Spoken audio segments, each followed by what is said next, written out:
So you're considering leaving California for Colorado. Hi, I'm Anna Franklin, realtor in San Diego, California. A ton of people are leaving California in favor of other states.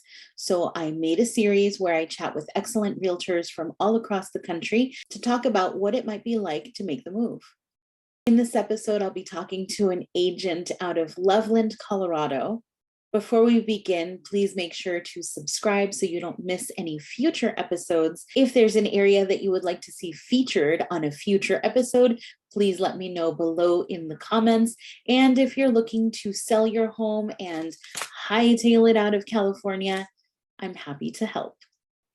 This is Tresa Arseneault with Team BC at eXp Realty. She's an agent servicing the area of Loveland, Colorado. Welcome, Tresa. Hello, thank you. Thank you for having me. Yes, of course. So I'm going to ask you some questions about what it might be like making the move to Colorado. I want to know, have you personally helped anyone from California move out there yet? So far, no, not from Cali. So I'm looking forward to it actually, because I am myself from Anaheim, Orange County. So I definitely would love to help people relocate if that's their goal. However, I've more helped people locate out. So definitely a great connections all over. So definitely a great resource for nationwide. Awesome. And what should people know before moving to Loveland?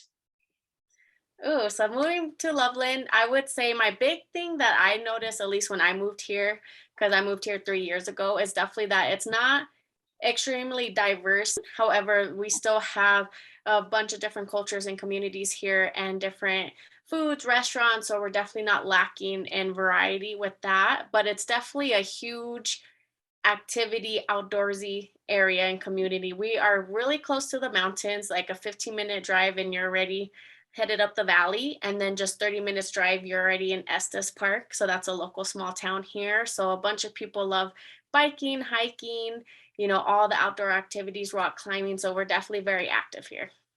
Wow, cool. So it's attracting a lot of people who are really into doing outdoorsy stuff. What else is there to do in Colorado that might not be like outdoorsy stuff? We still have shopping centers. We still have malls. We're not too far away from Fort Collins or Denver. So you definitely still have access to the city life. And then we have a small little downtown area here. There's still bars. There's still antique shops. You could shop around. We have a Saturday local shop where all the community comes together and just shop around on Saturday during the summer. So there's definitely a lot of activities you could do here. Sounds really fun. How's the job market situation out there? It's really good. Our unemployment rate, don't quote me because I'm pretty sure last I checked, it was roughly up to 6%. There's a lot of places hiring. I know when I drive around, I'm always seeing help wanted signs. So there's definitely opportunity here to find jobs and grow with the companies as well. So I know a lot of families are concerned about changing schools and finding out what kind of extracurricular activities and sports might be available for their students. Do you have any insight on that? We do have a wonderful education system here. It's above the average, so that's really awesome. We have a bunch of activities, and since we're close to the mountains, I know there's a bunch of hiking clubs, stuff like that could be joined. We are bigger than other small towns. Our population is just, I think, a little shy under 77,000. I believe the ratio is like 18 children to one teacher. So it's still not too big. It still has that community feel where the teacher has access to that student. What's the weather like out there in different seasons? We have a saying, if you don't like the weather, just wait 10 minutes, which is so true. We could be completely snowstorm, crazy cold, and then all of a sudden it's hot and the snow's melting. Oh.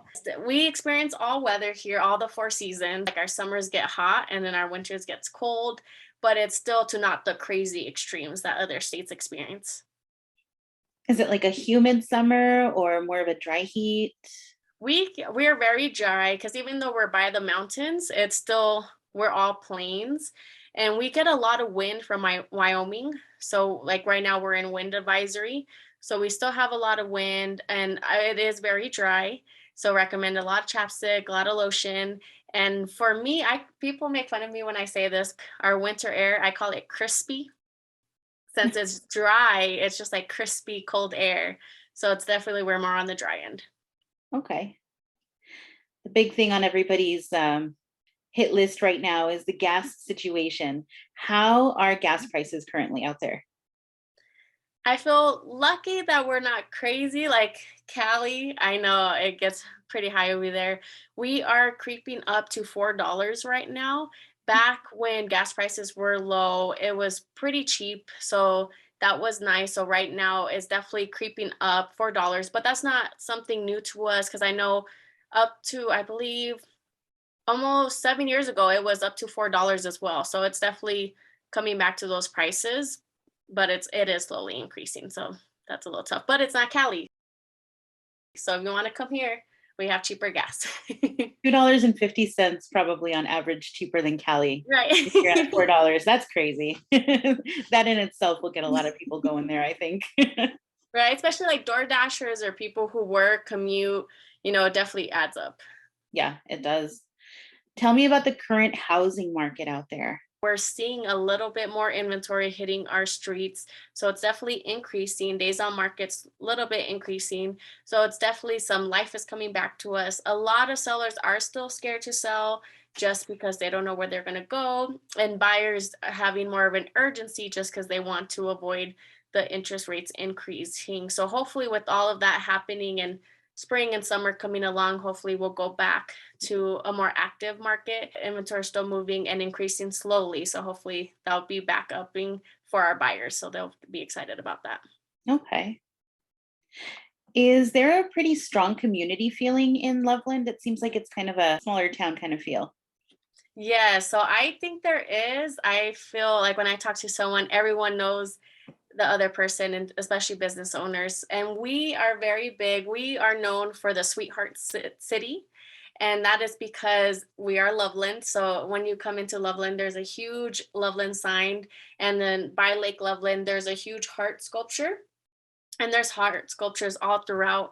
And there you could lock your love. So kind of like in Paris, where you buy the lock, go ahead and lock it up with your initials. We have a bunch of huge local events. So we do festivals for Valentine's Day. Our hearts you could put up and have little messages to your loved ones. We got done with our Loveland Lights for New Year's. We have a Christmas event for Halloween or October time. We have our pumpkin festivals. We're coming up to a governor's art show because we are very big into art community. We have a bunch of paintings throughout the Loveland downtown, a lot of sculptures throughout that you could walk around. So it's definitely a huge community and pride in our location. Oh, that's so nice. You guys take the name of the town really seriously. Yes, it is so Aw. cute. And you could write them in and you have them posted. So I always love seeing when the hearts come out, they come out on the light stands. And it's so cute just to see everyone go all out. So definitely we take our name serious. Oh, that's cute. Um, Last question. Yeah. What will make people fall in love with Loveland and make them want to stay long term? For me, I touched on it a little bit, but it's the fact that we are still a small town. It's very suburban dense, but we still have some of the city aspects. So like I said, for me, I didn't really like the city, the traffic, the all the buildings, no real scenery. But here we have parks, we have lakes, we're right by the mountains. And that was the most beautiful thing when I first moved in driving.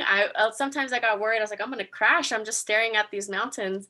But it's just so beautiful here that you have those outdoor activities. You could be out, you're so close, go camping, all of that.